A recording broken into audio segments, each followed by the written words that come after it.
Indonesia, sebuah negeri dengan tanah yang subur, lahan yang luas, dan kekayaan alam yang melimpah. Tapi di balik gemerlap pembangunan dan janji kesejahteraan, terselip luka yang lama tersembunyi. Korporasi raksasa yang dikenal sebagai pemain utama industri sawit dunia, kini berada di pusaran skandal korupsi terbesar dalam sejarah agribisnis Indonesia. Tahun 2022, Indonesia menghadapi sesuatu yang tak biasa. Minyak goreng hilang dari rak-rak toko. Ibu-ibu antri berjam-jam. Pedagang kecil menjerit, dan harga terus melonjak. Tapi ternyata, ini bukan sekedar soal distribusi. Ini soal manipulasi besar-besaran di balik kebijakan ekspor CPO atau crude palm oil yang melibatkan 3 raksasa sawit, Wilmar, Musimas, dan Permata Hijau. Untuk menstabilkan pasar, pemerintah mewajibkan perusahaan sawit untuk menjual sebagian minyak sawit ke dalam negeri terlebih dahulu. Ini disebut kebijakan DMO, Domestic Market Obligation. Tapi kenyataannya, para pemain besar justru mengekspor lebih banyak, bahkan tanpa memenuhi syarat DMO. Caranya, mereka dapat izin ekspor dari pejabat Kementerian Perdagangan. Izin ini seharusnya ketat, tapi justru dibuka celah untuk permainan curang. Indra Sariwisnuwardana, Direktur Jenderal Perdagangan Luar Negeri di Kemendak, adalah pintu utama bagi izin ekspor CPO. Ia menerbitkan persetujuan ekspor untuk Wilmar dan 2 grup lainnya, padahal syarat DMO belum dipenuhi. Siapa yang ikut bermain? Seorang konsultan ekonomi bernama Lin Che-wei yang bekerja sebagai staf ahli di Menko Perekonomian. Diduga membantu mengatur arus izin dan data. Di sisi korporasi, ada Master Parulian Tumanggor, Komisaris PT Wilmar Nabati, Pierre Togar Sitanggang, Eksekutif Musimas, dan Stanley M.A. dari Permata Hijau. Kelima orang ini menjadi pion utama dalam modus pemalsuan dokumen dan kolusi dengan pejabat. Hasilnya, negara dirugikan, rakyat menjerit, tapi mereka panen untung dari ekspor yang nilainya triliunan rupiah. April 2022, Kejaksaan Agung bertindak. Kelima orang itu ditetapkan sebagai tersangka. Tapi publik kaget ketika pada Januari 2023, Pengadilan Tipikor menjatuhkan vonis yang dianggap ringan, hanya 1-3 tahun penjara. Rakyat bertanya, kenapa korupsi sebesar ini hukumannya begitu ringan? Jaksa tak tinggal diam. Mereka ajukan kasasi. Pada Mei 2023, Mahkamah Agung memutuskan semua hukuman diperberat. Indra Sariwisnu menjadi 8 tahun hukuman, Lin Che-wei 7 tahun, Tumanggor 6 tahun, Pierre dan Stanley masing-masing 6 dan 5 tahun. Akhirnya publik merasa sedikit lega, tapi ini baru permukaan. Setelah individu dihukum, giliran perusahaan digugat. Wilmar, Musimas, dan Permata Hijau dituntut secara korporasi. Nilai tuntutannya besar, 11 triliun lebih. Kasus dibawa ke Pengadilan Negeri Jakarta Pusat. Tapi di luar dugaan, Maret 2025, hakim justru memutuskan ketiganya lepas dari segala tuntutan pidana. Nama korporasi dipulihkan. Kejaksaan terkejut. Jaksa curiga ada yang tidak beres.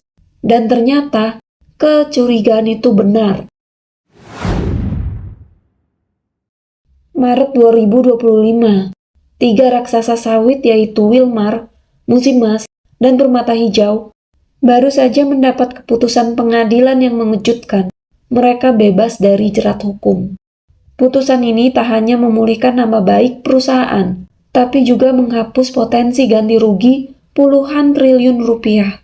Namun di balik putusan itu, muncul gelombang kecurigaan.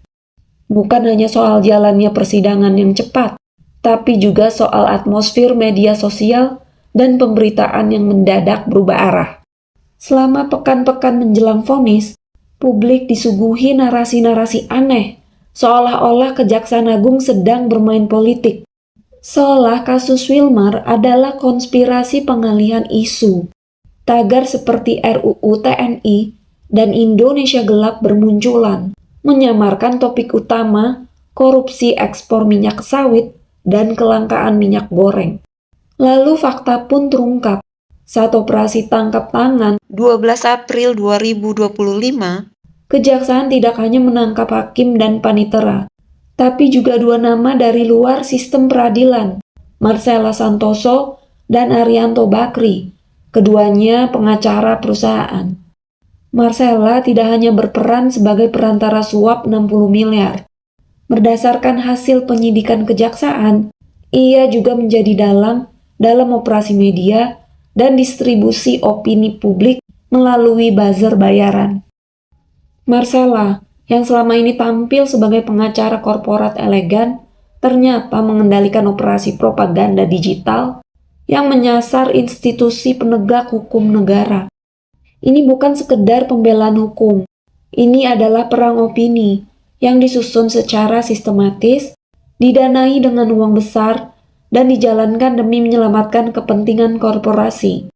Dalam sistem hukum yang sehat, ruang publik adalah arena untuk mencari keadilan. Tapi dalam kasus ini, ruang publik justru digunakan untuk mengaburkan kebenaran. Saya ingin menyampaikan dari hati saya yang paling dalam terkait dengan perkara pasal 21, kasus timah, kasus CPO, dan kasus gula, bahwa saya menyadari di dalam proses penanganan perkara ini terdapat postingan yang sebenarnya sama sekali tidak terkait dengan perkara yang ditangani. Antara lain terkait dengan isu kehidupan pribadi Bapak Jaksa Agung, isu Pak Jampitsus, isu Bapak Dirdik, dan bahkan terdapat juga isu pemerintahan Bapak Presiden Prabowo seperti petisi RUU TNI dan juga Indonesia Gelap.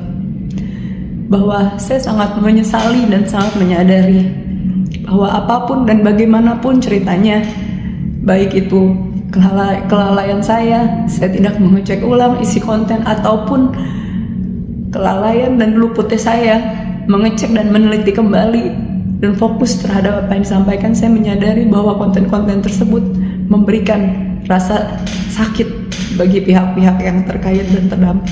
Untuk itu dari hati yang paling dalam saya sampaikan penyesalan, dan saya meminta maaf kepada bapak-bapak dan mungkin pihak lain yang terkait dan terdampak, bahwa saya sejujurnya tidak pernah merasa ada ketidaksukaan atau kebencian secara pribadi, baik dengan institusi ataupun dengan pemerintahan. 17 Juni 2025, Wilmar menyerahkan uang 11,8 triliun ke kejaksaan. Sebagian besar tunai, sebagian lewat aset dan rekening. Mereka menyebutnya jaminan jika Mahkamah Agung nanti menolak kasasi perusahaan. Apa artinya? Kalau MA memutus Wilmar bersalah, uang ini akan dirampas sebagai ganti kerugian negara. Kalau tidak, uang bisa dikembalikan. Kini bola ada di Mahkamah Agung. Apakah mereka akan menolak kasasi jaksa atau menghukum korporasi? Satu hal yang pasti, skandal ini menunjukkan bagaimana korupsi bisa melibatkan banyak lapis, pejabat, eksekutif, konsultan, pengacara, bahkan hakim, dan semua bermula dari kelangkaan minyak goreng. Kasus Wilmar adalah cermin bahwa ketika sistem pengawasan longgar dan ikut bermain, dan ketika uang lebih berkuasa dari hukum, maka rakyat yang paling dirugikan. Semoga ini bukan akhir, tapi titik balik.